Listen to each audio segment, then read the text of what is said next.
வணக்கம் நண்பர்களே. நம்ம இப்ப என்ன பார்க்க போறோம்னா, நேத்து ப்ரீவியஸா நம்ம 199 கொஸ்டின் பார்த்தோம். இப்போ 198 அந்த கொஸ்டின் பார்க்க போறோம். இப்ப இந்த கொஸ்டின் பார்த்தீங்கன்னா, ஏ ஆல்பாபெட் வந்து பார்த்தீங்கன்னா, ஏ டூ ஜட் வரைக்கும். ஏ என்பது 1, பி என்பது 2, சி என்பது 3ன்னு குடுத்துருக்காங்க. மேக்ஸிமம் இதிலயே அ கொஸ் ஆன்ஸர் வர வச்சிரலாம். பாருங்க. அ ஏ பவர் பி. அப்போ ஏக்கு 1, பிக்கு என்ன 2. 1 ஸ்கொயர் பிளஸ்ஸு பிக்கு என்ன குடுத்துருக்காங்க 2. 2 அ சிக்கு என்ன 3. அப்போ 2 கியூப் பிளஸ்ஸு சி வந்து 3. ஓகேங்களா? அப்ப அதுக்கு பவர் ஏ வந்து 1. அப்போ 1 ஸ்கொயர் 1, 2 கியூப் 8 பிளஸ் 3 பவர் 1 3. அப்போ நம்மளுக்கு வந்து அ இதெல்லாம் கூட்டுனா 12 வருதுங்களா? 12. இப்போ இந்த ஆப்ஷன்ல பாருங்க.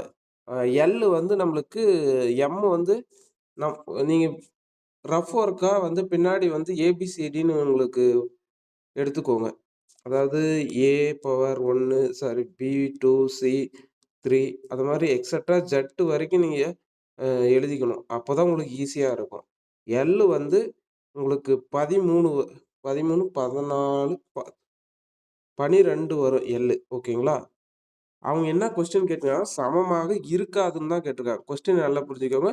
எது சமமாக இருக்குன்னு கேட்கல. இருக்காது. அதனால தான் கொஸ்டின நல்லா படிச்சுக்கணும் ஃபர்ஸ்ட்டு. அப்பதான் நம்ம தப்பு பண்ண மாட்டோம். ஓகேங்களா? ஆ இப்ப எல் வந்து 12, பி வந்து 2, இ வந்து 5.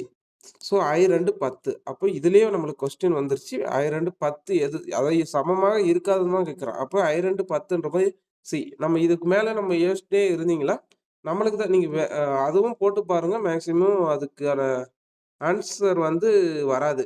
சாரி எஸ் மைனஸ் ஜின்றது உங்களுக்கு கரெக்ட்டா 12 தான் வரும்.